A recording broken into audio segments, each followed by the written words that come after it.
Bismillahirrahmanirrahim. Assalamualaikum warahmatullahi wabarakatuh.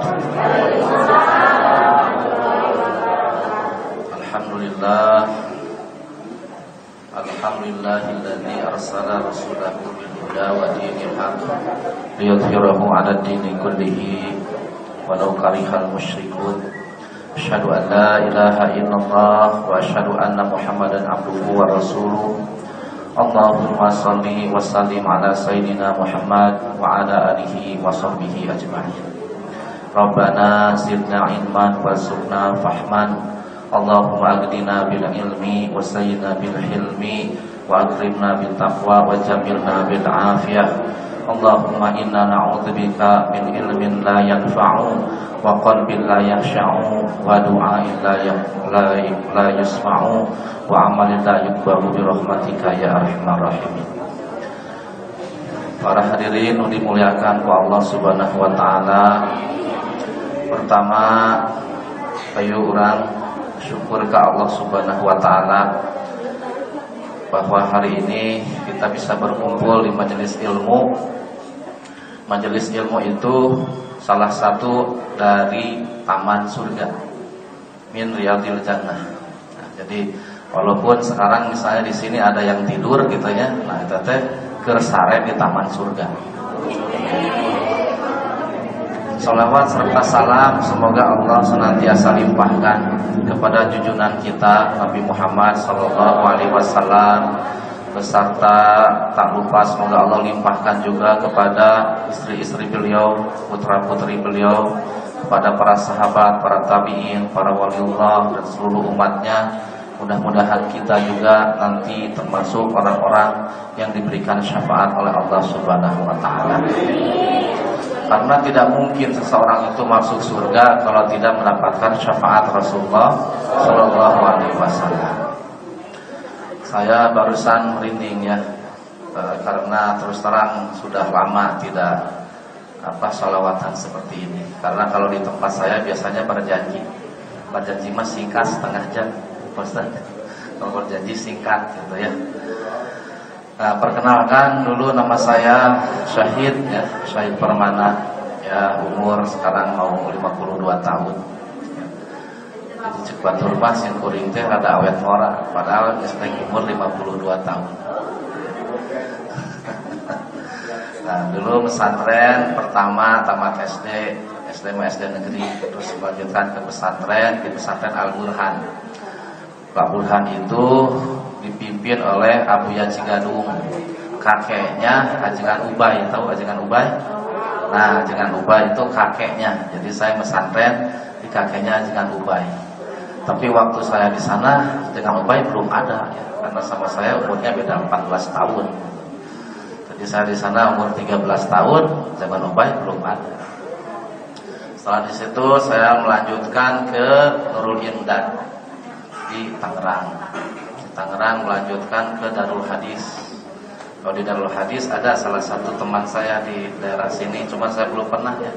Di Cimahi, Ajengan Sulaiman, kita tahu. Ajengan Sulaiman, Abuya Anom, Muhun. Nah, itu di sarang anjeunna di Darul Hadis. Terus tidinya melanjutkan ke Al-Imarat, belajar bahasa Arab. Karena atas pesantren kayak itu kan dia suatu hari bertemu dengan orang Arab tuh bisa ngomong Arab, atau wilang gitunya. Terus pesantren kayak itu kan dia begitu ketemu orang Arab tuh bisa ngomong Arab gitu kan. Ai kanu kita ngerti ngomong Arab tuh bisa. Akhirnya masuk ke Al-Imarat jurusan bahasa Arab. Dari Al-Imarat terus ya kuliah di Polban jurusan akuntansi. Kita boga ijazah akuntansi. Ekonomi akuntansi.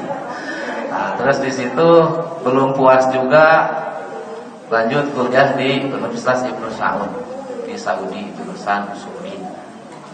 Pulang dari sana merasa bahasa Arab masih can paten kene. Karena di Arab mah bahasa Arabnya bahasa Arabiyah gitu ya. Jadi kalau kaifahalu, orang Arab mah kaifahalat. Kalau ke perempuan kaifahali. Nyebut khul. Ahmad Ahmed. Nah, jadi tetap kan bahasa Arab kita berada susah lamun sekolahnya di Arab. Akhirnya pulang dari sana pesantren lagi ke Sudan di Majelis Muhammadiyah pimpinan Syekh Muhammad Ibnu Ahmad Al-Khadrawi. Nah, dari sana pulang barulah memantapkan diri di dunia dakwah gitu ya. Nah, sepulangnya dari sana sempat bisnis sebenarnya. Bisnis kayak itu kadia yang untung lumayan gede tapi merasa lain tempat lah gitu ya. Akhirnya sudah nawaitu kembali ke dunia dakwah. Jadi sebenarnya kalau saya mah spesialisnya itu di pendidikan. Jadi saya jarang sekali tablik akbar seperti ini gitu ya. Bahkan mungkin ini yang terakhir gitu ya. Karena kebetulan mulai bulan ini itu kan tahun ajaran baru. Nah, sekarang ada program baru di pesantren. Saya full ngajar dari pagi sampai siang.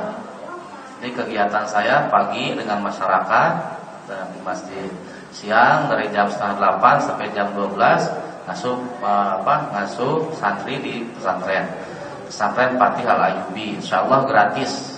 Yang mau pesantren silakan datang. Tapi dianjurkan usia SMP. Gitu ya. Usia SMP, SMA boleh SMA. Cuman SMA mah sekarang program terakhir, setelah itu tidak akan ada program lagi.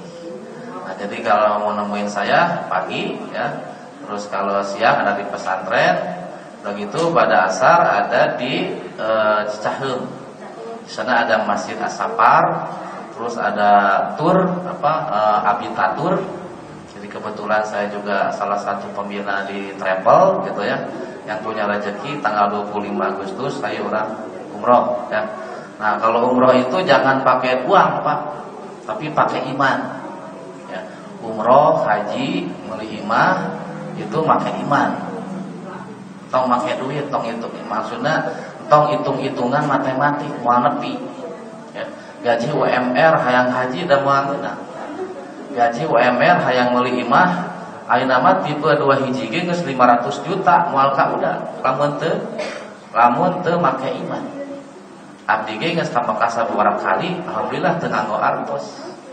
Bahkan nu pertama ka Mekah mah pertama diajarkan ke rencangan entar geus ka Mekah acan ayo tuh jeung saya ayo cenah teh sok siapkeun 10 juta cenah. Jadi teu lewat lepak begitu ditelepon ku rencangan Ustaz hayu tapi siapkeun duit artos $4.000 di mana gitunya. Akhirnya batal hari Sabtu batal, hari Senin aya 08 lagi. Ustaz belum ke Mekah, belum. Ayo teh jeung saya pergi. Gitu kan? Teu ngaluarkeun saperak-perak acan di ongkosan, di jajanan, balanjaan, balik dibeli.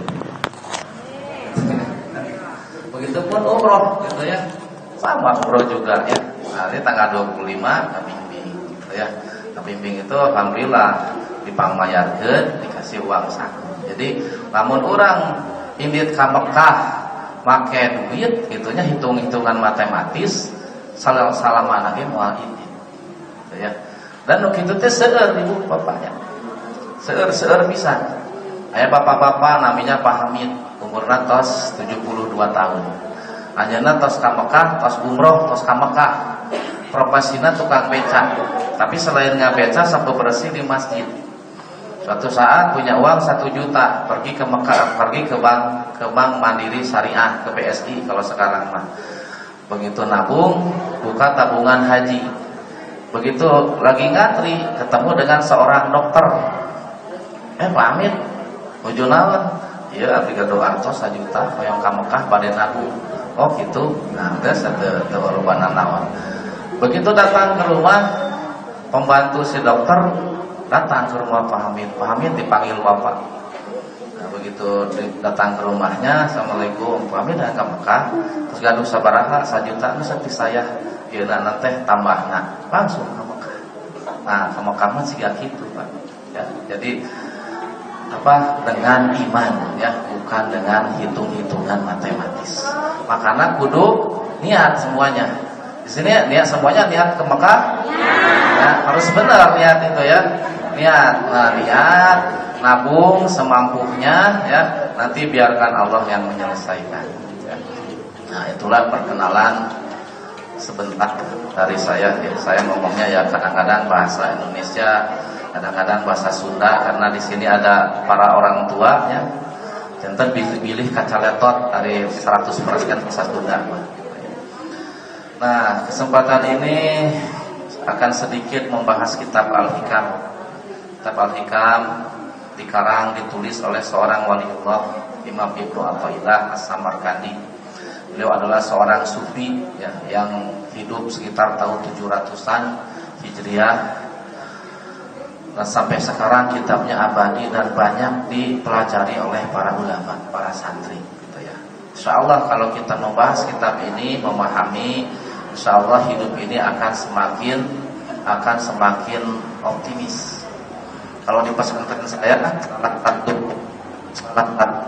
salah satu kurikulum ya. Karena penyakit biasanya kalau sudah menginjak umur 10 tahun ke atas gitu ya, terus dia itu sudah mulai itu memikirkan bagaimana nikah, kalau pulang mau kerja apa gitu ya. Nah, makanya untuk supaya hidup lebih optimis, santri itu kudu ngaji kitab Al-Hikam gitu ya. Nah, yang pertama bab 1. Bismillahirrahmanirrahim. Min alamatil i'timadi 'alal amali nuqsadur raja'i indal wujudiz zalat. Salah satu ciri orang yang bersandar kepada amal adalah berkurangnya harapan ketika dia tergelincir ke dalam dosa. Nah, jadi artinya kita tidak boleh bersandar kepada amal, Pak. Tidak boleh. Karena hidup ini bukan jual beli. Bukan kita ini ibadah terus ditukar dengan surga, mual kahontal ya. Kita beribadah untuk mendapatkan rahmat Allah, tapi rahmat Allah itu tinggi, jauh dengan kita, bahkan lebih jauh dari matahari, kata Imam Ibnu Al-Qayyim. Matahari itu, sinar matahari yang siang hari kita itu lihat gitu ya, itu muncrat dari mataharinya itu beribu-ribu tahun yang lalu. Jadi mancar dari pusatnya beribu-ribu tahun yang lalu berjalan dan sampai ke bumi. Jadi yang siang tadi kita lihat itu sudah terpancar beribu-ribu tahun yang lalu. Itu sinar matahari. Nah, rahmat Allah itu jauh lebih tinggi daripada itu. Jadi kalau kita dengan amalan kita mau naik untuk mendapatkan rahmat ridho Allah, daripada mendapatkan rahmat Allah, kaburu habis umur kita.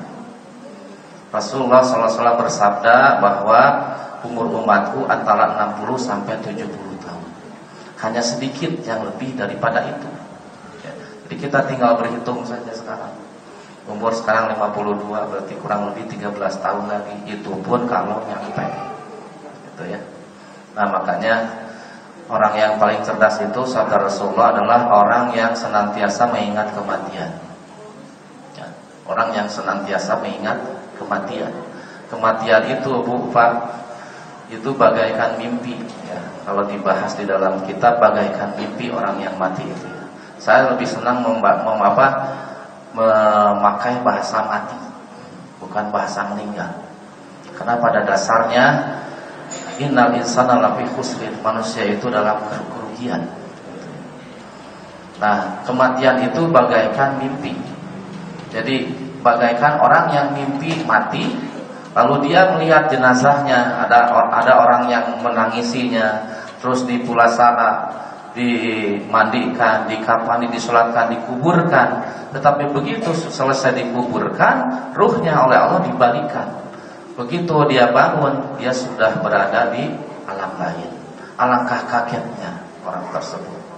Nah, makanya saya pun semakin hari umur semakin berkurang, rasanya berat gitu ya. Kemarin waktu rame-ramenya COVID tahun 2021, saya sempat kena positif, dirawat 1 minggu di rumah sakit. Ketika saya di rumah sakit, ada kabar Ustaz Zulkarnain meninggal.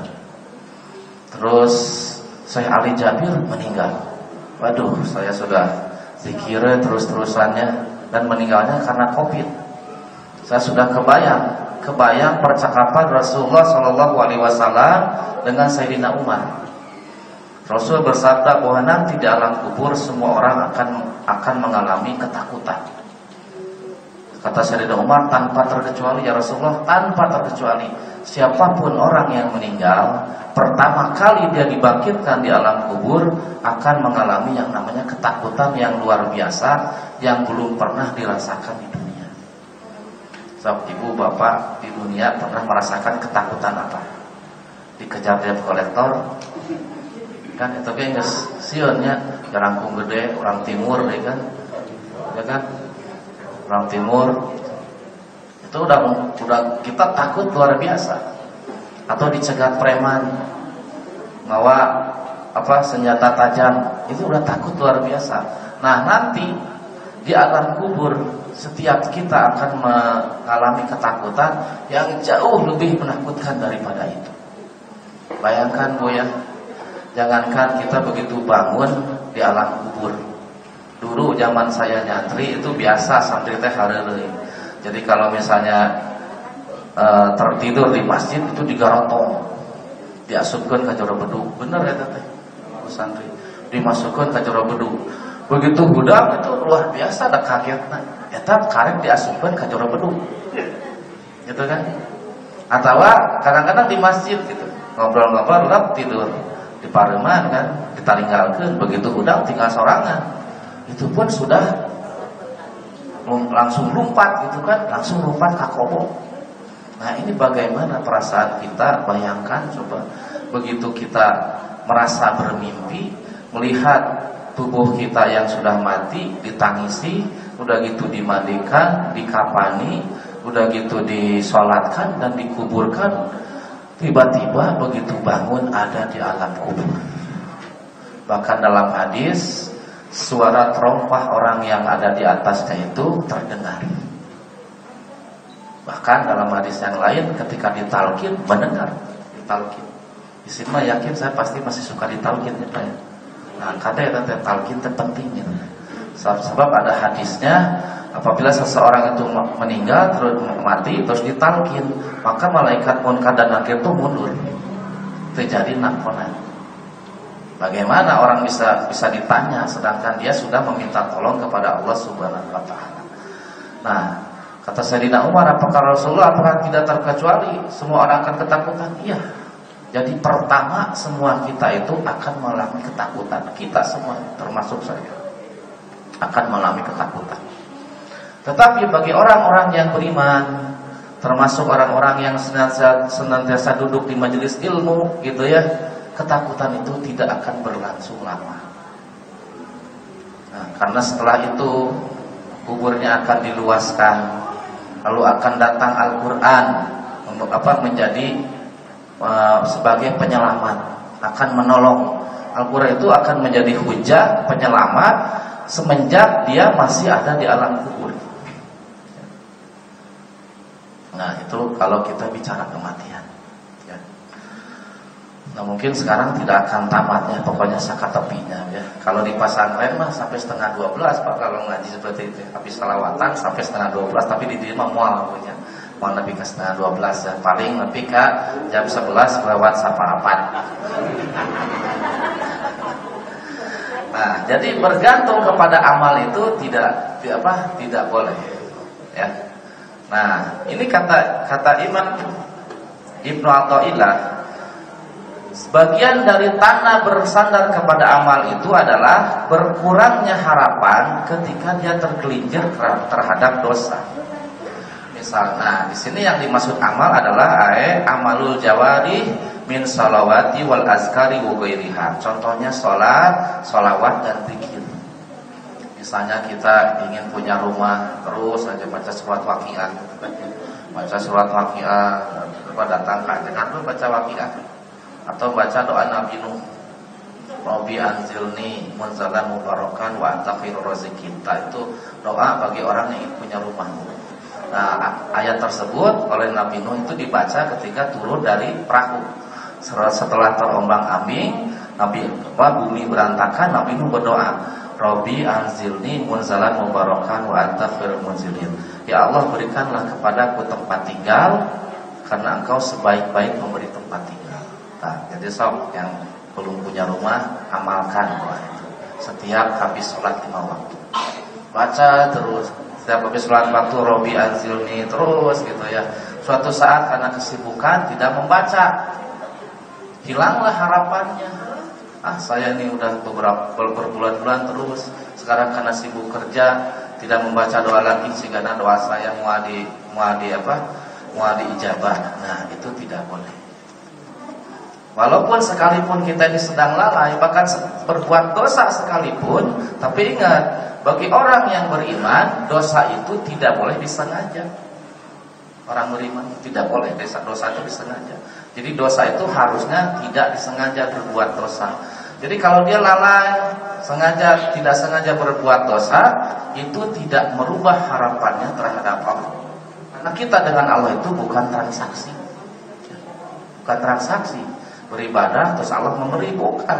Ya, andaikan kita ini bertransaksi dengan Allah, setetes air pun kita tidak akan bisa ibadah kita tidak akan membayar satu tetes air pun.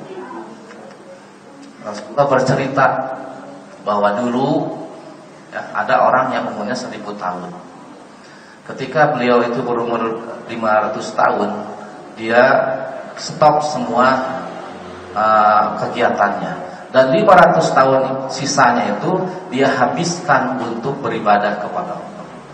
Singkat cerita, di akhirat Allah memerintahkan kepada malaikat, dan malaikat masukkan si fulan ke dalam surga karena belas kasihan. Jadi ibadah 500 tahun ya, dia dimasukkan oleh Allah ke dalam surga atas belas kasihan. Padahal 500 tahun. Lalu orang tersebut protes, "Ya Allah, mana salatku yang 500 tahun itu?" Lalu Allah murka gitu ya. Malaikat belokkan dia ke neraka. Jangan dia masukkan ke dalam surga. Digiringlah dia ke dalam neraka. Di jalan dia menangis menyesali perkataan dia, menanyakan amalnya 500 tahun itu. Terus dia beristighfar, mohon ampun kepada Allah. Akhirnya dipanggil lagi orang tersebut oleh Allah. Malaikat bawa lagi ke hadapan. Lalu kata Allah, malaikat ambil amalan dia yang 500 tahun itu, timbang. Begitu ditimbang, hanya cukup untuk membalas satu kedipan mata. Ibadah 500 tahun hanya cukup untuk membalas satu kedipan mata, gitu ya. Nah, karena kemarin saya sakit cekukan terus, jadi nggak tahu kenapa setiap berapa menit sisi dua cekuk play, atau itu tidak enak. Nah, akhirnya alhamdulillah ada salah satu santri udah jadi dokter, ditelepon, saya bilang, "Dok, obat sisi 2 naon?" Ya Ustaz, gua dikirim, akhirnya dikirim. Begitu minum berhenti. Nah, setelah berhenti cecegukan, normal kembali, itu baru terasa yang namanya sehat, itu baru terasa. Ya kan?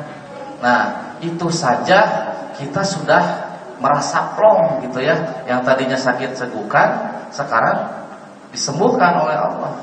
Nah, makanya ibadah yang 500 tahun itu hanya cukup untuk menebus satu kedipan mata. Makanya balik lagi, dengan Allah itu bukan transaksi. Nah,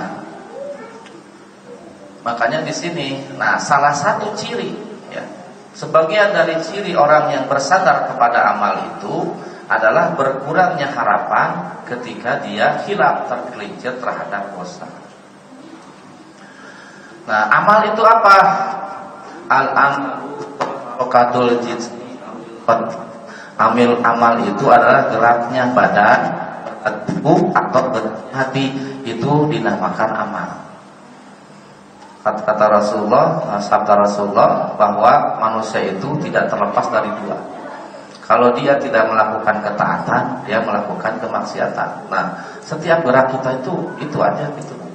Kita melirikkan mata, itu dua ininya, pilihannya. Kalau bukan ketaatan, kemaksiatan. Kita mengangkat tangan seperti ini, itu dua pilihannya, tidak ada yang ketiga. Kalau tidak dalam rangka ketaatan, dalam rangka kemaksiatan. Kita bicara, itu dua.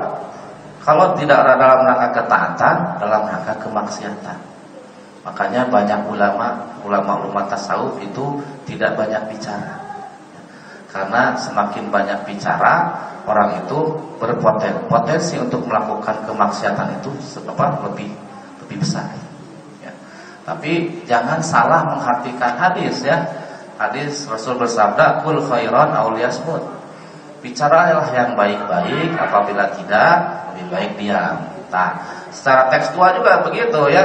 Bicara yang baik-baik, kalau tidak lebih baik diam. Jadi maknanya secara singkat, orang yang berbicara yang baik-baik lebih baik daripada orang yang diam.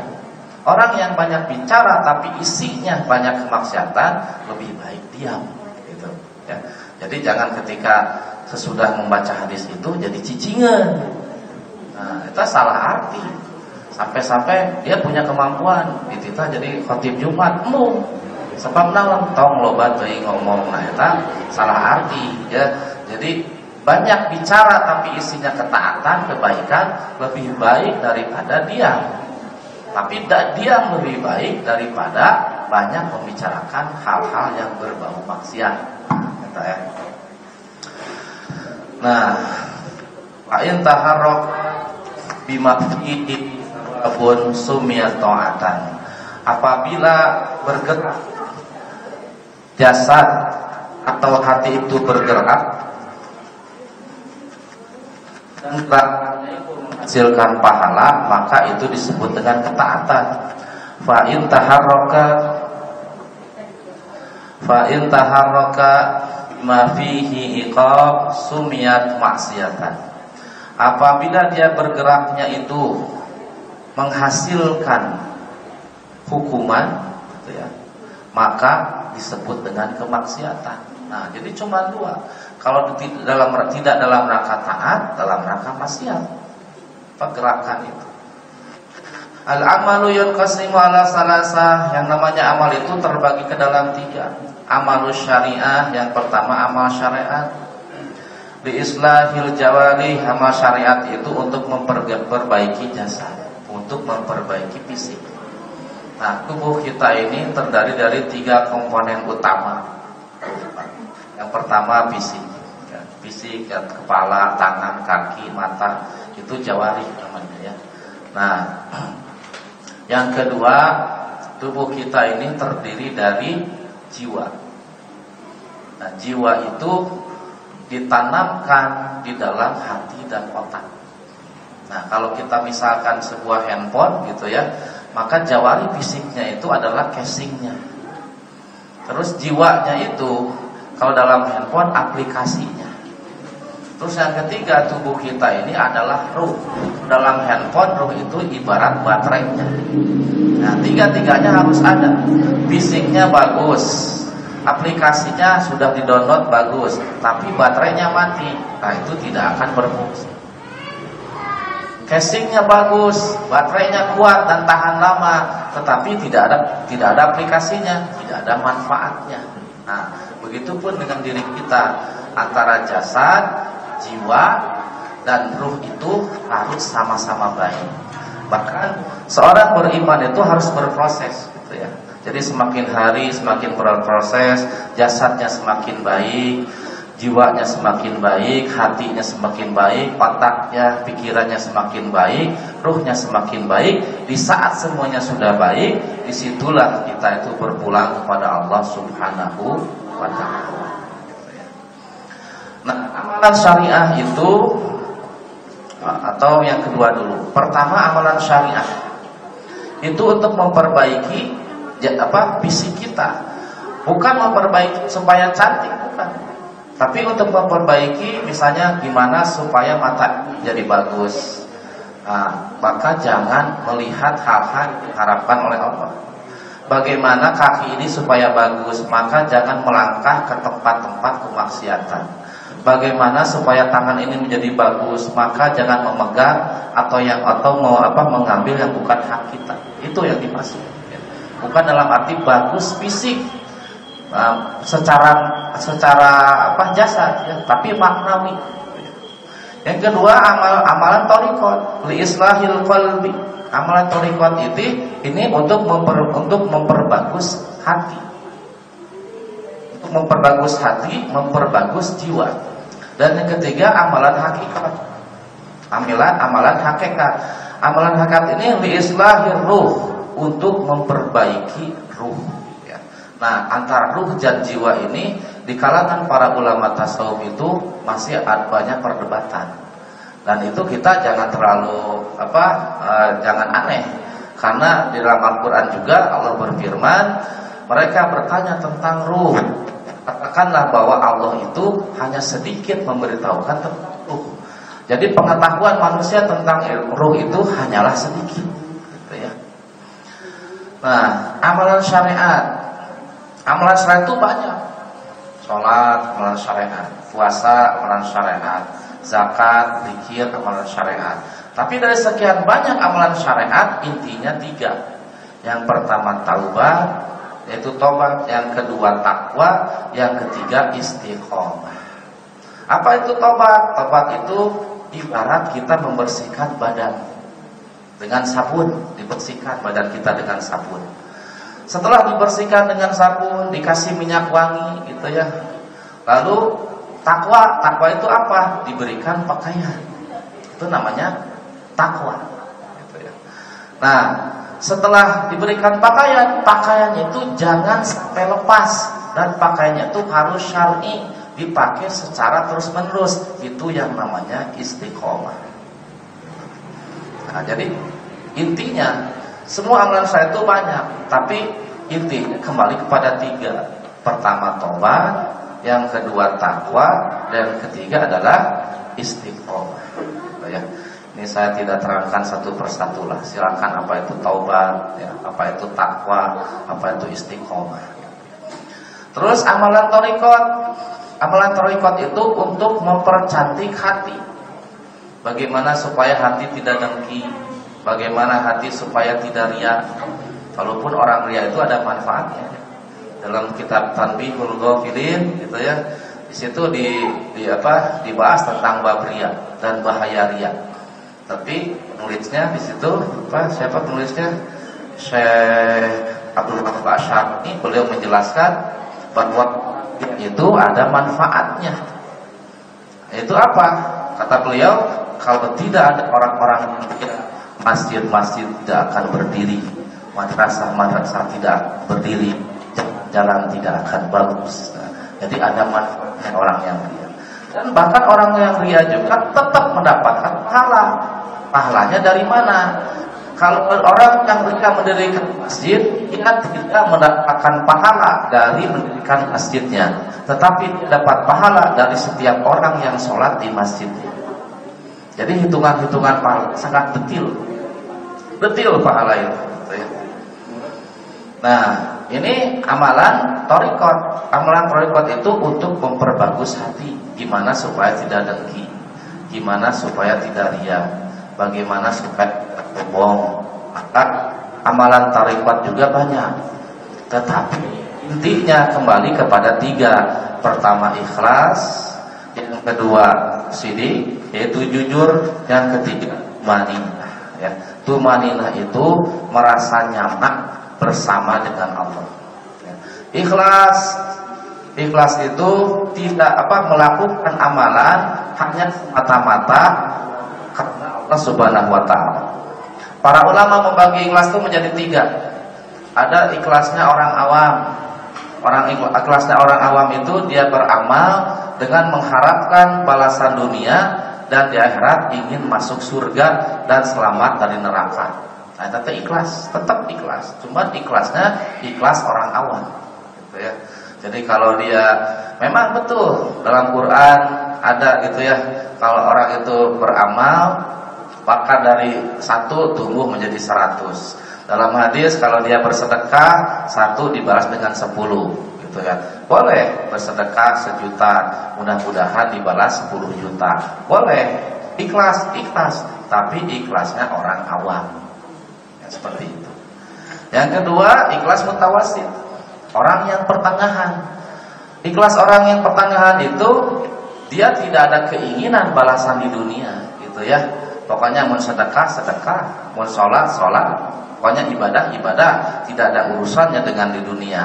Tapi dia ingin di akhirat masuk surga dan selamat dari neraka. Itu ikhlasnya orang pertengahan. Jadi masih pamrih. Nah, yang tertinggi ikhlasnya orang ma'rifat. Ikhlasnya orang ma'rifat itu nu penting ibadah. Dunia akhirat kumaha Allah. Di dunia mau dijadikan seperti apa, dek dijadikan orang miskin, dek dijadikan orang kaya, kumaha Allah. Sayyidina Ibnu Mas'ud berkata, aku tidak peduli dengan apa yang Allah lakukan kepadaku. Kalau aku dijadikan orang miskin, aku akan hadapi dengan kesabaran. Kalau aku dijadikan orang kaya, artinya aku ada untuk berbagi. Nah, itu kata Ibnu Mas'ud. Nah, orang yang ikhlas, yang sudah ma'rifat, tidak ada urusan dengan balasan. Di dunia terserah Allah, di akhirat pun terserah Allah. Mau dimasukkan ke dalam surga, kumaha Allah. Mau dimasukkan ke dalam neraka, kumaha Allah. Makanya seorang sufi perempuan, itu namanya siapa? Robiatul Adawiyah, ya. Beliau salah satu munajat, ya Allah, apabila aku beribadah karena ingin masuk surga, masukkan aku ke dalam neraka. Ya, itu orang yang marah. Pokoknya ibadah saja, gitu ya. Nah, ikhlas. Kemudian sodik itu jujur. Kita tiap hari, gitu ya. Nah, jujur ini lebih tinggi daripada ikhlas. Orang yang sodik, orang yang jujur pasti ikhlas. Orang yang ikhlas belum tentu jujur. Contoh, kita tiap hari baca Al-Fatihah. Kita baca Fatihah berapa? Minimal 17 kali, ya kan?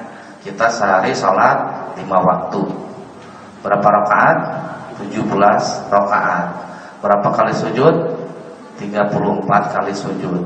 Berapa kali takbir? 94 kali takbir.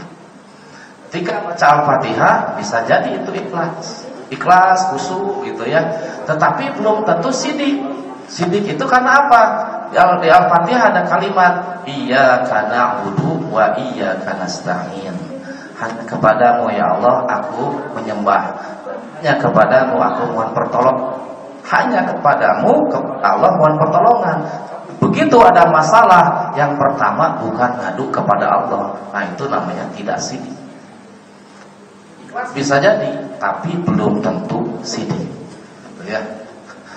Terus tumaninah itu merasa nyaman dengan Allah. Tidak ada apapun yang membuat dia tentram, membuat dia nyaman kecuali Allah. Di rumah punya mobil, tidak membuat mobilnya tentram. Rumahnya gede, tidak membuat rumahnya tentram. Banyak uang tidak membuat dia tentram. Tapi ketika dia sudah mendengar nama Allah, seketika hatinya tentram. Jadi gampang ngetes orang yang sudah tumaninah. Kalau dia marah, diingatkan istighfar, astagfirullahaladzim. Dia langsung kalau orang tumaninah, oh iya astagfirullah. Syekh di Sudan, seorang syekh, mobilnya ditabrak, ya lagi dengan baik, tertabrak mobilnya. Begitu keluar orangnya, astagfirullahaladzim, masya Allah. Ini sudah mau marah. Ya, dan marah namanya juga manusia. Nah, tetapi beliau ini sudah tumaninah, begitu mendengar astagfirullahaladzim, masya Allah, seketika amarahnya itu langsung turun. Nah, ini ciri orang yang sudah tumaninah. Ini sangat didambakan mungkin ku ibu-ibu ya, punya suami yang tumaninah. Begitu suaminya marah, Pak istighfar, astagfirullahaladzim, langsung lerap kalau suaminya tumaninah. Begitupun dengan istri. Begitu rewel, mah istighfar. Coba ucap astagfirullahaladzim. Begitu membaca istighfar, astagfirullahaladzim, orang yang sudah tumaninah seketika dia akan merasa tentram dengan Allah Subhanahu wa taala. Dan ketiga, amalan hakikat. Amalan hakikat juga banyak. Ini untuk mempercantik jiwa, untuk mempercantik ruh. Ya, kita kalau misalnya ketemu sama teman, misalnya kita mengatakan semoga sehat walafiat. Nah, kalau sehat maksudnya fisik, badan. Kalau afiat artinya jiwa. Nah, kalau afiat itu maksudnya supaya jiwanya sehat. Tapi kalau sehat supaya badannya sehat. Gitu ya. Nah, amalan thariqat ini untuk mempercantik jiwa, untuk mempercantik ruh, gitu ya. Karena ruh dengan jiwa itu kadang-kadang ada yang mengartikan sama. Karena kalimat ruh, kadang-kadang kalimat ruh itu kalau di hadis atau di Quran pakai bahasa nafsun. Di hadis yang tadi ya, ketika orang itu tidur, terus ketika orang itu tidur, itu diangkat ruhnya. Diangkat ruhnya. Ada yang dikembalikan oleh Allah, maka dia hidup lagi. Ada yang tidak dikembalikan, maka dia mati. Nah, bahasanya pakai bahasa nafsun. Nafsun itu artinya jiwa. Gitu ya. Nah, amalan untuk memperbagus jiwa, untuk memperbagus ruh itu banyak. Tetapi intinya ada 3. Yang pertama, muraqabah. Muraqabah itu artinya dimanapun berada merasa diawasi oleh Allah. Ya kan? Merasa diawasi. Sedang dagang diawasi. Justru ini yang penting. Merasa diawasi itu ini penting. Kalau ada 2 orang gitu ya, dua orang suka ibadah. Yang si A ibadahnya baik, sholat 5 waktu sepupu, puasa Daud, lain puasa Senin Kamis deh gitunya, puasa Daud. Nah, kalau udah puasa Daud nggak usah puasa Senin Kamis, Bu. Kalau kan puasa itu begini, kata Nabi, puasa 3 hari setiap bulan. Kalau merasa kurang, maka puasa Senin Kamis. Masih merasa kurang, maka puasa Daud. Jadi tong dipaju kabeh. Nah, puasa Daud, sholat 5 waktu mespugu, qiyamul lail, duha, sholat hajat, sholat tobat, segala gitu ya. Nah, tetapi dalam keseharian dia tidak muraqabah. Kerdagang sok curang. Kamu nawarkan barang butut ya halus-halus gitu ya. Nah, terus si B mah ibadahnya biasa. Mau sholat pukul 5 waktu, Assalamualaikum, balik main namanya. Itu zikir-zikir acan. Begitu imam sudah selesai, Assalamualaikum, dia pulang, gitu ya. Sholat cuma 5 waktu. Tapi di luar daripada itu, mendagang main nama jujur. Saperak aya nu ragu, main nama mung nyokot. Nah, si B lebih baik daripada si A. Karena dia apa? Karena dia muraqabah. Merasa dirinya itu selalu diawasi oleh Allah Subhanahu wa taala. Makanya ini orang awam kadang-kadang salah paham gitu ya. Misalnya saya kalau ada tamu ke rumah gitu ya. Ada tamu waktunya sholat, saya mah selesai ke dalam ini tamu. Kadang-kadang sholat 1:30 kita sholat zuhur teh. Kenapa? Ada hadis. Man kana yu'minu billahi wal yaumil akhir falyukrim dhaifahu. Siksa jalma anu ngaku iman ka Allah jeung poe akhir, maka kudu ngamuliakeun tamu, muliakeun tamu. Gitu ya. Nah, orang yang tidak paham suka ini ajangan tapi salatna diakhirkeun, lalai. Fawaidul lil musallin cenah. Maraka weos eta ajangan gitu ya. Nah, padahal ini manehna teu paham anu kalimat fawaidul lil musallin ya. Jadi yang dimaksud lalai dengan sholat itu adalah tidaklah dia sholat zuhur melainkan di waktu asar, tidaklah dia sholat asar melainkan di waktu maghrib, tidaklah dia sholat maghrib melainkan di waktu isya. Anu kitu nu lalai mah. Jadi kalau masih di dalam rentang waktu sholat, eta tidak termasuk lalai. Ya. Nah, itu jadi podenya. Nah, tadi teh. Nah, muraqabah ya. Muraqabah.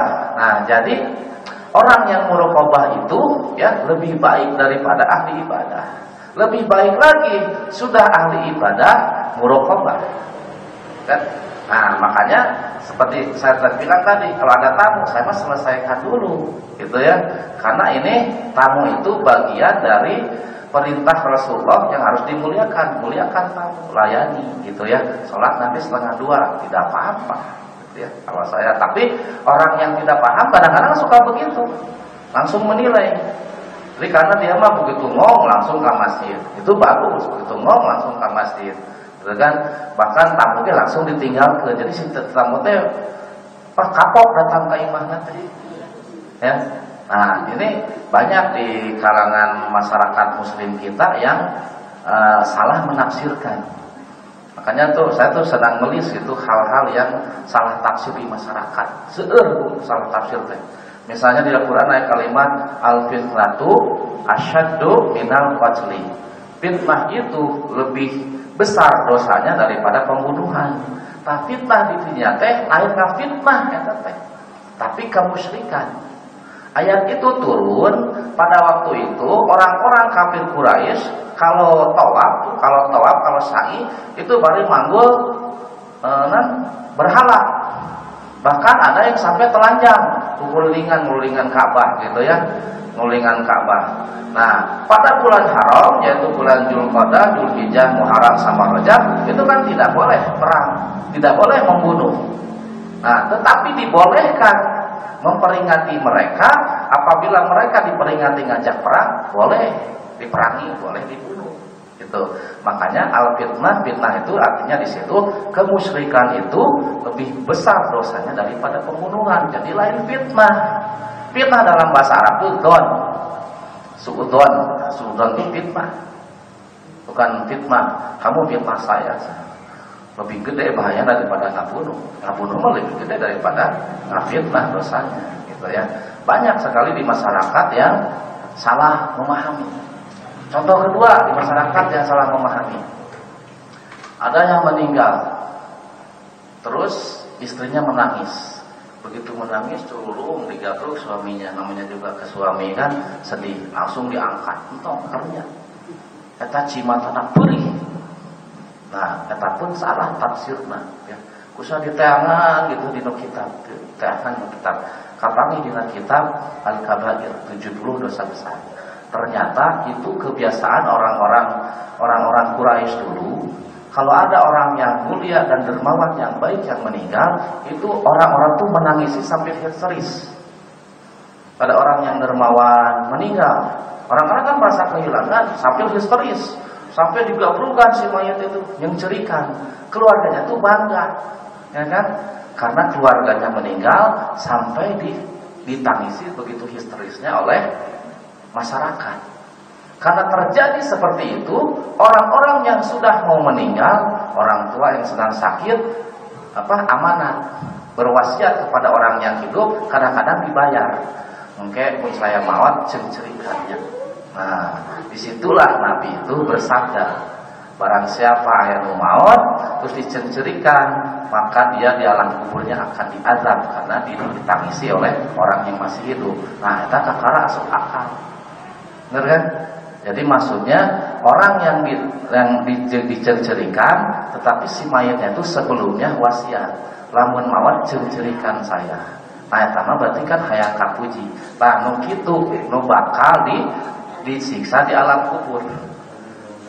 Karena alam itu tasuk akal.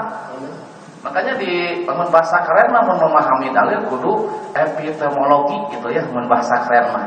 Epistemologi teh lamun memahami hadis kudu jelas atas asbabul wurudna, kudu paham bahasana, kudu paham ilmu balaghahna, kudu paham ilmu sastrana. Nah, setiap rasul bersabda pasti aya sabab kusababna, kunaon. Gitu kan? Saya bertahun-tahun mikir. Sajaroning mikir lamun keur pangajar sok deg-degan. Sababna can kapangi jawabanana. Sieun naon? Sieun aya nu nanya. Kan wirang teu nyaho jawabanna kan. Pak Ustaz, ada hadis kalau kita menangisi orang yang meninggal, maka yang meninggal tersebut nanti akan diazab di dalam kubur. Bagaimana penjelasannya? Nah, kalau waktu saya masih mencari gitu ya, itu tiap pengajian deg-degan, teman-teman deg-degan. Kenapa? Belum tahu jawabannya, saya nanya. Nah, ternyata alhamdulillah sekarang sudah ketemu. Nah, sekarang pikirkan aja, ingat ya, Islam itu agama yang masuk akal. Ya, Islam itu agama yang masuk akal. Kalau sekarang tidak masuk akal, nanti bakal masuk akal. Ya. Sekarang Isra Mi'raj Nabi tidak masuk akal, tapi nanti bakal masuk akal. Ibu-ibu bapak tahu kan namanya Honda ya, motor mobil merek Honda. Honda itu nama penemunya. Ketika di Jepang si Honda ini membuat motor, dia tinggal di sebuah kampung yang jauh dari Tokyo. Malam-malam percobaan motornya dia pergi ke Tokyo.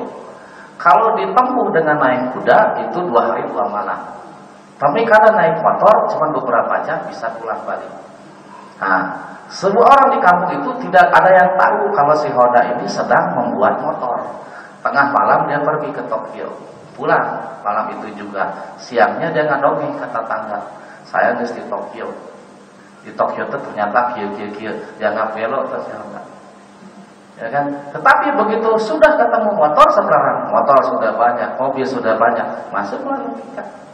Gitu kan? Nah, Islam juga begitu. Pada akhirnya mah nanti bakal masuk logika. Sekarang belum saja, gitu ya. Nah, terus pode tadi kan. Muraqabah. Ya, muraqabah ya. Sudahlah, muraqabah. Yang pertama, amalan ruh itu untuk memperbagus itu muraqabah. Yang kedua, musyahadah. Musyahadah itu melihat Allah. Melihat Allah, kalau makhluk melihat Allah apa? Melihat Allah melalui ciptaannya. Ya, misalnya begini, di sini ada teh botol. Ya kan? Ini teh botol, teh nanti mana? Ini plastiknya di mana? Kumaha prosesnya gitu ya. Terus ujung-ujung ada di dia. Berarti ada yang menggerakkan hati seseorang untuk membuat teh botol dikemas seperti ini. Orang itu berpikir, pikirannya itu pakai otak, otaknya siapa yang menjalankan? Semuanya dijalankan oleh Allah. Nah, dia melihat Allah melalui ciptaannya. Melihat juga tiang masjid gitu ya. Melihat tembok masjid. Musyahadah, merasa melihat Allah. Berpikir, ya Allah, dulu di sini tuh ada orang yang pernah nyandar, nah sekarang sudah tidak ada orangnya. Ya kan?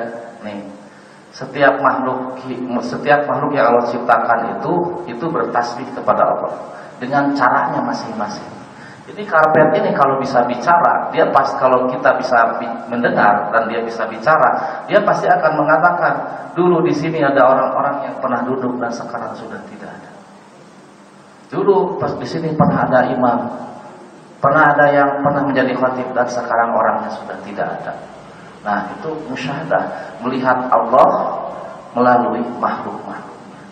Ketika ada orang lihat nulis Arabnya bagus gitu ya, dia melihat apa? Bagaimana tangan sama, jarinya 5 sama, tangannya sama, jarinya sama, tapi si A nulis butut, si A nulisnya bagus, ya kan? Bahkan sampai sekarang saya mah tidak habis pikir sama pelukis gitu ya, kotret, jadi kuda, kotret, jadi jelema. Saya nyobaan terjadi. Padahal ditinggali jarinya sarua, ya kan? Jarinya sarua. Itu ciptaan Allah. Melihat Allah pada ciptaannya. Tetapi kalau ciptaan manusia, coba. Manusia menciptakan robot. Katanya robot yang paling canggih itu robot buatan Jepang. Karena kikituan terus langsung terkenal seluruh dunia. Manusia ngelatih burung. Baru juga burung bisa mengucapkan, dilatih Assalamualaikum gitu ya. Orang sudah kagum, dijual harganya mahal. Tapi kenapa kita tidak melihat Allah dari ciptaannya? Bagaimana kita coba angkat tangan ibu? Ibu semua angkat, bapak semua angkat tangannya. Angkat tangannya, gitu ya. Nah, kita bisa begini, tapi bagaimana nih? Coba turunkan. Coba gitu-gitu. Ya kan? Ini ada siapa? Ada siapa yang menggerakkan? Ada. Bahkan suatu hari saya mondok di rumah sahabat. Ya. Saya di kamar, di mondok di sebuah kamar. Di kamar itu ada mesin untuk menangkarkan ayam. Ditinu telur jadi ayam. Saya lihat, telur centenya tanya itu naon, ieu cenah jangan ngetaskeun hayam. Jadi nama ayam mesinna, jadi teu kudu dikereman ku hayam ya. Masukkeun ke mesin. Jam 2 malam gitu ya. Saya kaget sampai kajerik. Ciak keluar hayam. Yang tadinya telur jadi hayam. Saya sampai subuh saya tidak bisa tidur. Kenapa? Ujung-ujung ayah hayam, tadinya telur. Bagaimana? Tadinya telur, di dalam telur ada ayam dan hidup. Siapa yang memasukkan ruh yang membuat ayam itu menjadi hidup? Dah orang geus juga. gitu kan? Ya, atau contoh kalau kita dengan istri gitu ya. Nah, kata orang ahli aura, suami istri itu semakin tua akan menjadi mirip gitu ya. Jadi mun suamina goreng, pamajikanna geulis, engke gorengna salaki bakal nepa ka pamajikanna. Geulisna pamajikan nepa ka salakina. Jadi pada akhirnya sarua. Karena apa? Kata ketika tidur katanya deketan, itu hembusan napas, patangkep-tangkep dan sebagainya, berhubungan intim suami istri, itu teh akan saling transfer energi. Gitu ya. Nah, yang membuat itu teh siapa? Dan betul kan ya? Betul kan? Tuh kan sudah tua jadi sarua gitu ya. Dulu masih ini gelis, sakina goreng, nah ini jadi sarua. Siapa yang membuat itu semua? Siapa yang membuat itu semua adalah Allah Subhanahu wa Ta'ala. Artinya itu melihat Allah pada ciptaannya. Dan hendaklah kita melihat itu tuh semua dalam segala sesuatu itu melihat Allah dalam ciptaannya. Saya di rumah ada kembang gitu ya. Saya petik, dicacapkeun gitu ya. Begitu dicacapkeun, siang-siang saya lihat layu gitu, layu. Di Ceboran, besok pagi saya keluar, bunga geus tegak gitu. Saha tah? Udah yang tadinya si daunnya kecil, pagi-pagi geus tegak, terus si bunganya mekar. Siapa yang membuat itu? Kalau bukan Allah Subhanahu wa Ta'ala. Nah, harusnya kita melihat hal seperti itu kudu namanya nyukuh dan jeri. Ya. Karena apa? Kita ini ciptaan Allah. Dalam Al-Qur'an, setiap segala sesuatu itu ada akhir kehidupannya. Termasuk kita juga. Ya. Suatu hari kita bakal tidak ada. Ya. Sok aja di sini. Bakal ada ya. Bukan bakal ada lagi. Bakal pasti. Kematian itu bukan nomor urut, tapi nomor cabut. Ya. Apabila seseorang sudah ditentukan kematiannya di suatu tempat, maka Allah akan bikin dia itu mendatangi tempatnya dan ada urusan ke sana.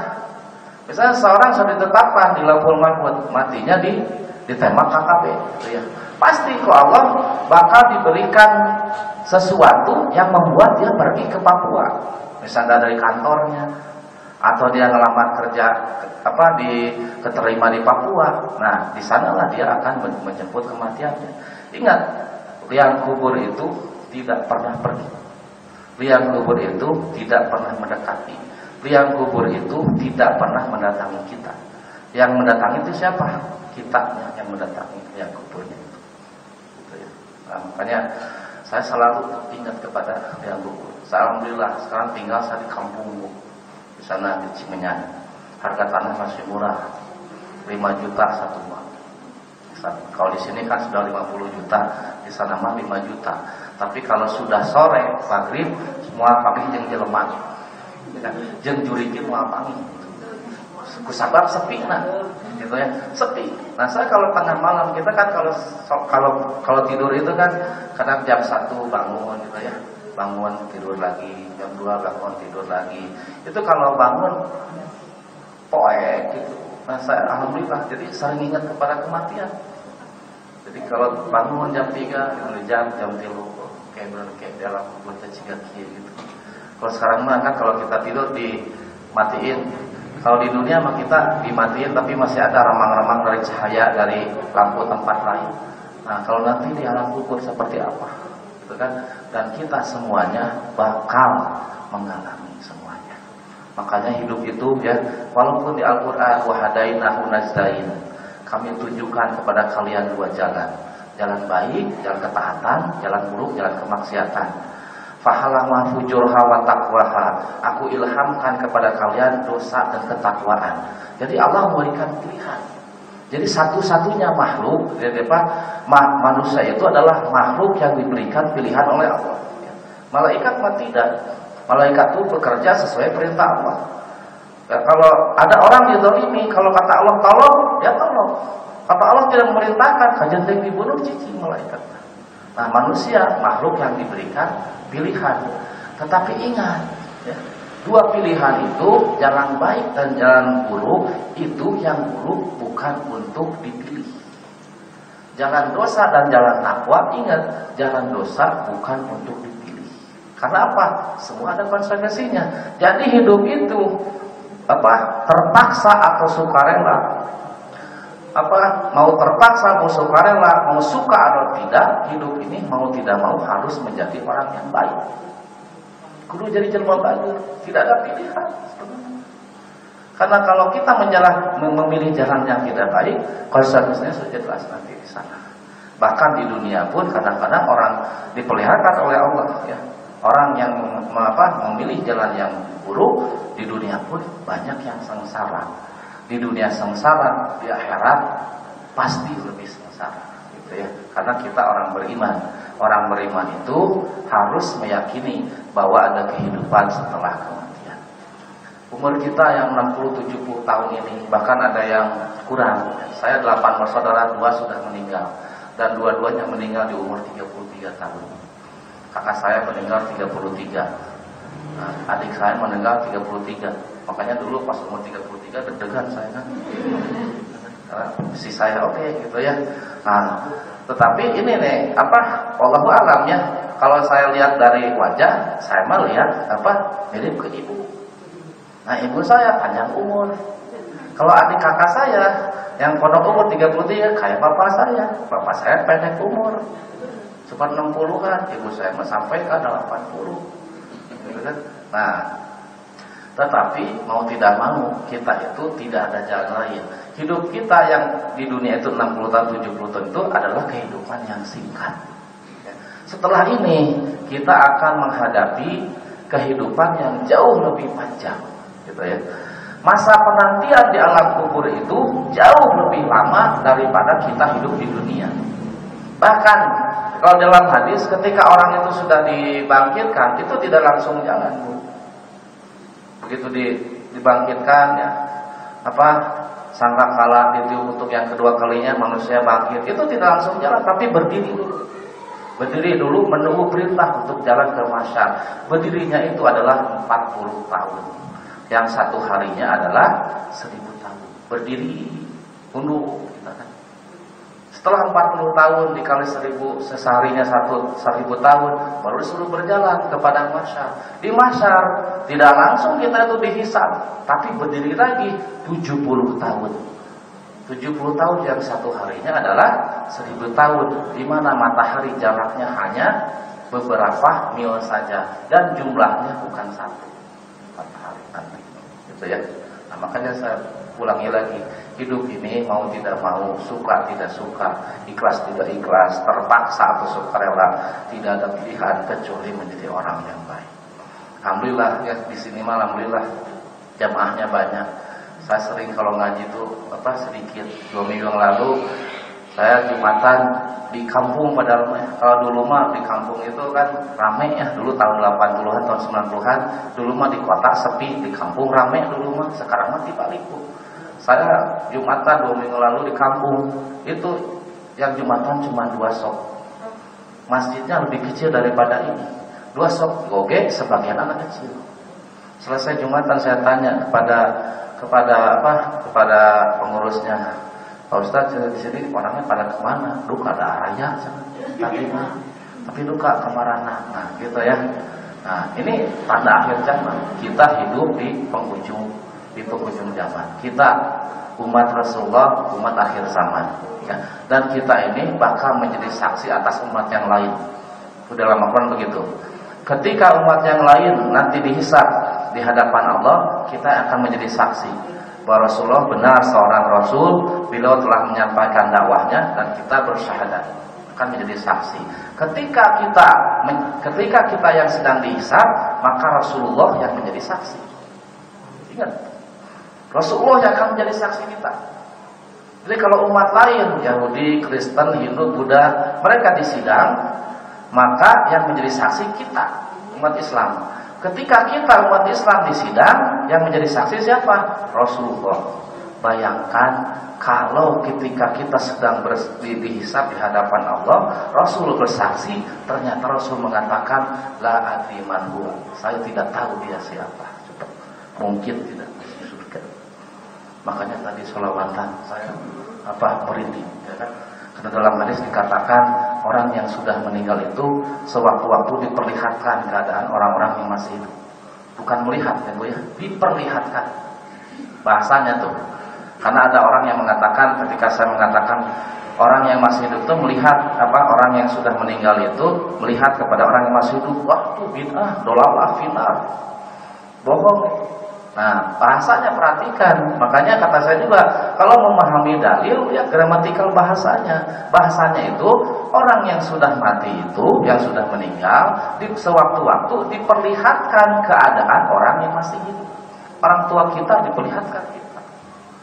Yang sudah meninggal. Orang tua yang sudah meninggal, apalagi Rasulullah diperlihatkan keadaan umatnya. Insya Allah tadi ketika kita sholawatan tadi mahlul qiyam gitu ya, lebih baik lagi tuh kalau membaca situ durur ketika mahlul qiyam, kita tahu artinya gitu ya. Rasulullah melihat kita. Makanya saya tadi membayangkan ketika mahlul qiyam Rasulullah melihat dari alam sana, pasti wajah itu tersenyum, umatku gitu ya. Dan sebaliknya, betapa ya Rasulullah itu sedih ketika melihat umatnya sedang bermaksiat kepada Allah Subhanahu wa taala. Ya, makanya muraqabah selalu diawasi oleh Allah, musyahadah merasa melihat Allah, dan yang terakhir ma'rifat. Ma'rifat itu artinya mengenal Allah. Ya, Rasul bersabda, barang siapa yang mengenal dirinya pasti mengenal Tuhannya. Ya, kenali diri kita, siapa diri kita dari mana, setelah ini kita akan pergi kemana, kewajiban kita ini apa saja, bekal apa yang sudah kita amal apa saja yang sudah kita perbuat sebagai bekal setelah kematian ini. Kenali diri kita, maka kita insya Allah akan mengenal Allah Subhanahu wa taala, ma'rifat. Nah, satu persatu syariat, tidak bisa langsung ke amalan thariqat, amalan syariat dulu. Makanya kalau kita ingin paham ya materi ini, insya Allah ini harus dipahami oleh ibu-ibu, bapak-bapak, harus dipahami oleh seorang guru. Karena apa? Itu nanti ketika mendidik anak, mendidik santri harus paham. Umur segini harusnya belajar apa? Umur segini dikemanakan? Banyak orang tua yang tidak mengerti agama. Banyak orang tua yang tidak mengerti agama, tapi keinginannya ingin dimasukkan. Jadi akhirnya salah memasukkan ke dalam pesantren, salah. Apalagi sekarang kan mohon maaf ya, banyak pesantren Salafi Wahabi gitu ya. Karena tidak tahu, masukkan aja ke sana. Begitu pulang, sudah orang tuanya dibid'ahkan, celana bapaknya digunting gitu kan. Karena orang tuanya tidak paham. Dan melihat pesantren itu bukan hanya melihat bangunannya. Saya sekarang lagi memperbaiki bangunan dan sedang memperluas pesantren. Tadinya saya bilang kepada pengurus, pesantren orang mah kudu beda. Urang mah nomor hiji ilmu, lain bangunan gitu kan. Pokoknya ilmu. Jadi mun aya duit tong dikeun bangunankeun, geus meuli kitab, terus honor pengajar digedean gitu kan, supaya hasilna produkna halus. Tapi ternyata begitu datang calon santri yang indungna, begitu anakna naon pesantren teh kieu. Ditinggali indungna pesantren teh kieu. Jadi nu ditinggali teh lain ilmuna, balik deui. Jadi we saya ge jeung ngurus kapaksa, mulai ayeuna kurang perluas pesantren, kurang ieu nu halus gitu kan. Jadi mau tidak mau ya, harus mengikuti. Nah, idealnya mah harusnya yang dilihat itu ilmu. Banyak orang tua yang tidak mengerti ilmu. Aya orang Cimahi ya, santri saya.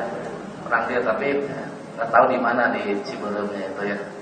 Katanya di daerah sini itu di Ciberem, di kampung dia, kalau ada anak pulang pesantren ada budaya sok dites masyarakatnya. Pesantren di mana?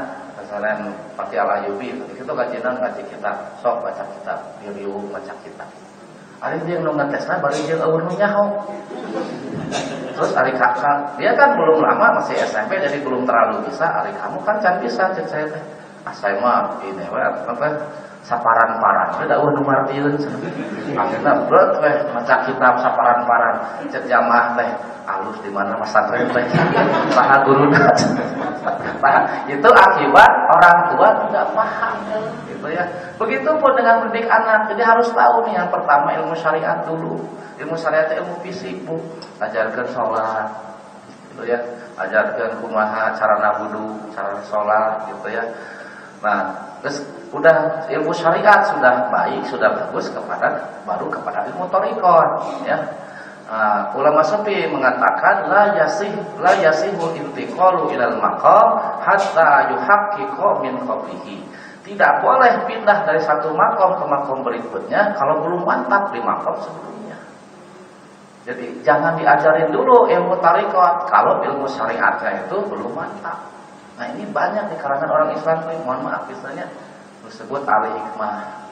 Kalau disebut al-hikmah itu harusnya al-hikmah itu kan ilmu kebatinan. Itu ngaji thariqah, ngaji hakikat gitu ya. Harusnya sebelumnya itu harus memahami ilmu syariat. Ilmu syariat itu tadi 3 pada intinya. Apa? 1 tobat, 2 takwa. Nah di takwa ini ada belajar berbagai macam ilmu, mengerti fikih, mengerti tauhid. Tapi mana yang benar diajarna, maka menyimpangnya teh kemungkinannya besar. Para ahli hikmah itu mohon maaf ya, sebagian tapi tidak semuanya. Sebenarnya ngetesnya gampang. Ya, saya tuh sering kan, saya kan tidak pernah memperlihatkan ustaz gitunya, jadi biasa gitu ya, biasa. Pernah ketemu dengan orang yang katanya ahli hikmah, diberi isim gitu ya, isim. Kang sana kami hayang iya ditulis kan begitu ditulis tinggal teh saralah tulisan teh. Panjang pendek masalah. Saya teh itu salah tuh Kang. Kumaha? Ieu kumaha sih ditulis terus teh. Ning biasa Kang. Heueuh da ieu mah jangan. Dino hate tapi nya, dino hate. Nah, banyak ahli hikmah yang begitu. Jadi artinya ilmu syariatnya itu belum mantap, harusnya jangan dulu. Nah biasanya seperti ini ujung-ujungnya kanu kurus biasanya ya, hati-hati yang seperti itu ya. Nah yang terakhir makrifat ya, jadi itu. Nah jadi kalau kita memahami syariat, thariqah, hakikat, jadi kita bisa mendidik santri, mendidik anak. Nah juga itu diajarkan 3 ya, ini mah yang singkatnya. Anak dari umur 0 sampai 12 tahun ajarkan membaca. Ajarkan membaca Quran, baca sampai lidahnya tuh pasir. Kalau di pesantren saya sampai umur 12 tahun tuh baca terus. Sampai kalau jadi imam dia bagus, bacanya pasir. Umur 13, 12 sampai dengan 15 tahun hafalan. Jadi bacanya sudah bagus, suruh ngapalin Quran, ngapalin hadis gitu ya. Nah, dari umur 16 sampai dengan 18, 19 itu belajar memahami. Baru tuh belajar kan bahasa Arab, nahwu sorof. Kalau di saya SMP kita belum belajar nahwu sorof. SMA baru belajar nahwu sorof, belajar balaghah, belajar sastra, belajar memahami. Di atas 22 tahun belajar menganalisa. Ya, suruh buka kitab, karena sudah dia bisa baca kitab. Bagaimana hukum KB, bagaimana hukum bayi tabung, bagaimana hukum bunga bank, bagaimana hukum kredit motor, bagaimana hukum kredit rumah. Nah, menganalisa, gitu ya. Nah, jadi itu 4 tahapan, gitu ya. Nah, orang tua harus tahu anak kita umur berapa. Jangan sembarangan masukin pesantren, karena banyak pesantren yang ngerti, jadi asal jalan. Banyak pesantren Nabi itu, pokoknya ngaji. Masalah bisa mah emang mun balik mah pasti bisa. Nah, nu penting nurut kakula, mun balik mah pasti bisa. Bisa asal boga ongkos. Ya kan? Ada yang seperti itu gitu ya. Karena ilmu laduni itu memang ada ilmu laduni. Ilmu laduni itu artinya belajar sedikit, artinya banyak. Belajar sedikit, artinya banyak. Lain itu diajar sama sekali juk-juk bisa, tidak. Ngerti belajar sedikit, pengertinya banyak. Nah, itu namanya laduni, gitu ya. Nah, itu saja yang saya sampaikan ya. Jadi, nah tadi amalan-amalan yang tadi, ya, amalan syariat, amalan thariqah, amalan hakikat, silakan beramal sebaik-baiknya, tapi ingat jangan bergantung kepada amal, gitu ya. Jadi kalau kita beramal, suatu saat kita hilang, berbuat dosa, apapun dosa kita, jangan sampai kehilangan harapan kepada Allah Subhanahu wa taala. Tetap optimis, gitu ya. Tetap optimis. Jadi kalau begini, ibu pengen punya rumah bertahun-tahun ngontrak terus berdoa ingin punya rumah, suatu saat berbuat dosa gitu ya. Jangan hilang harapan ya kan.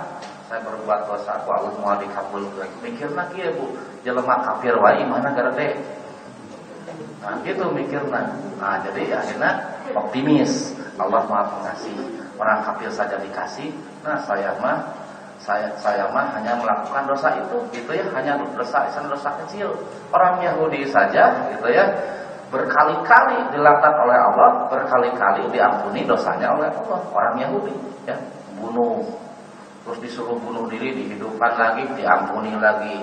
Minta kepada Nabi Musa supaya ingin melihat Allah, disambar petir, dihidupkan lagi, diampuni lagi.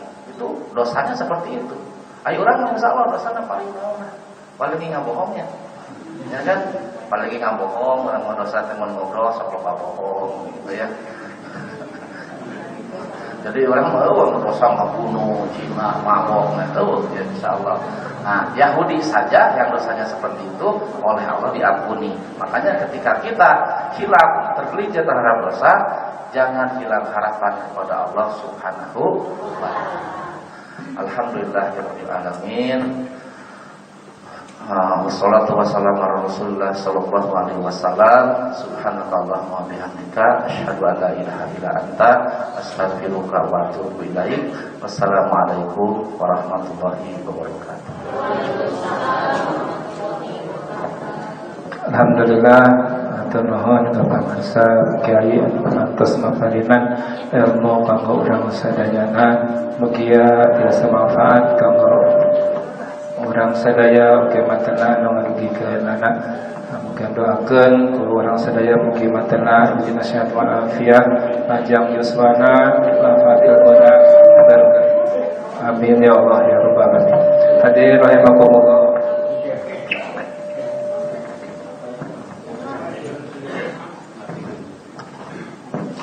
Kanggo penutup berkah doa kanggo guru urang di sana doa untuk samatur ka guru urang sadaya.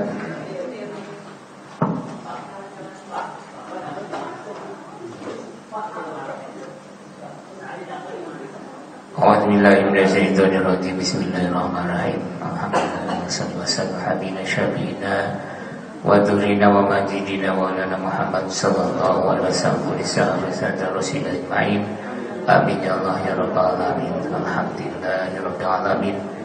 Alhamdulillahirabbil alamin. Alhamdulillahirabbil alamin. Hamdan syakirin, hamdan na'imin, hamdan yuwafi ni'amahu wa yukafi majida rabbana lakal hamd kama yanbaghi ba'dil masyuqan. Allahumma shalli ala sayyidina Muhammad sallallahu alaihi wasallam ala sayyidina Muhammadin sallallahu alaihi wasallam ij'alna minal ahya al-juki allatina an'amta alaihim wa alladziina an'amta alaihim bi rahmatika ya arhamar rahimin. Allahumma rabbana sima qasidana maslahatal dini wa dunya wal akhirah. Allahumma alhamdulillah min jadi Islam wa amitna wa nas'aluka imanan qawlan maqbulan fil hayati inna wa na'udzu bika minasyirki wal kufri wa tawal bisim daratika ya arhamar rahimin. Allahumma inna nas'aluka sabata min nas'aluka ajibati nas'aluka syukra limatika wa husna ibadatika as'aluka lisanan sadiqa wa qalban salima. Rabbana la tuzigh qulubana ba'da idh hadaytana wa hab lana min ladunka rahmatan innaka antal wahhab. Rabbana hab lana min azwajina wa dhurriyyatina qurrata waj'alna imama. Rabbana ighfir lana wa li ikhwanina alladziina sabaquna bil iman wa la taj'al fi qulubina lil ladzina amanu rabbana innaka ra'ufur rahim. Rabbana innaka wa tub 'alaina innaka at-tawwabur rahim.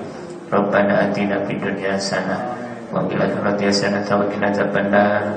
Rabbana atina fid dunya hasanah wa fil akhirati hasanah wa qina adzabannar. Rabbana atina fid dunya hasanah wa fil akhirati hasanah wa qina adzabannar. Sallallahu alaihi wa ala alihi wasallam. Subhana rabbika rabbil izzati amma yasifun wa salamun alal mursalin walhamdulillahi rabbil alamin. Syirul Fatihah. A'udzu billahi minasyaitonir rajim. Bismillahirrahmanirrahim. Alhamdulillahirabbil alamin. Arrahmanir rahim. Iyyaka na'budu wa iyyaka nasta'in. Ihdinas siratal mustaqim. siratal ladzina an'amta 'alaihim ghairil maghdubi 'alaihim waladdallin. Rabbighfirli amin ya rabbal alamin.